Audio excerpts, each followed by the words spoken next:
we are going to make a nice condiment for sandwiches and burgers, or even meat and fish. It's an olive jalapeno jam. So I start out, I have olive oil on medium heat, and I'm going to add to that a cup of diced red onion. Okay, get that in there. I'm going to start that going. And then I have here, this is a 1/4 cup of jalapeno. Now, why a 1/4 cup is because I tasted them. This is a relatively mild jalapeno. You take the seeds out, by the way. You got to take out the seeds and everything. It's relatively mild, so I said, okay, a 1/4 cup is fine. You may have one that's even milder. You may have one that's spicier. So it's important that when you put a hot pepper, any kind of hot pepper in, that you give it a taste first. I'm going to add now a 1/2 teaspoon of salt. That'll help it to saute. I want to slowly saute this to caramelize it. I don't want to fry them. You saw I had just enough olive oil on the bottom to get them to saute.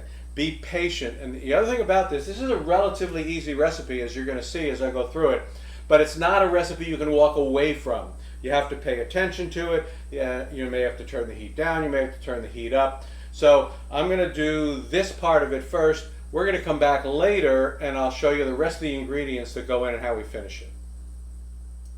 Alright, so I made them go a good ½ hour. Low temperature, kept track to make sure they didn't burn. They're nicely caramelized now. Not completely done because I need to add some more stuff and then finish the process. So I have a tablespoon of sugar that goes in there. I have, this is a teaspoon of sherry vinegar.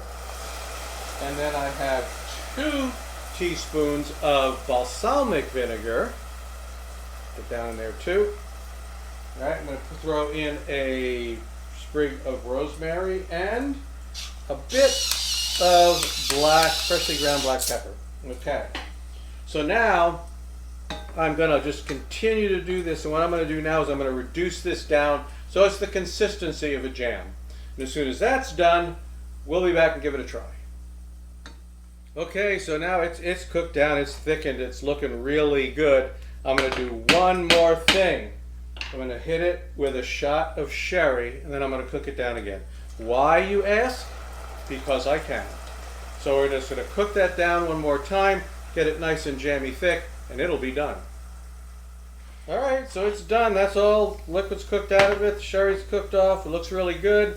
I'm going to pull out the rosemary, and then I'm going to just kind of scoop it down into this bowl because I'm not going to taste it now, right? It's jam. You don't, jam, but you don't have hot jam, right? So I'm going to just let this cool, and then we're going to give it a taste. See you then. All right, so the onion jam has cooled down. Put it in this little jar here. A little bit to taste. Let's give it a taste.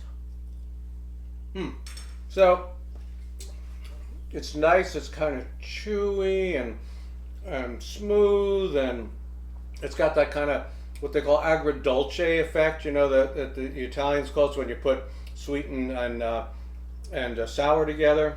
It's nice and savory, and it's not very spicy. I mean, the jalapeno just adds a little bit tail end to it, but otherwise it's just perfectly, wonderfully sweet and sour.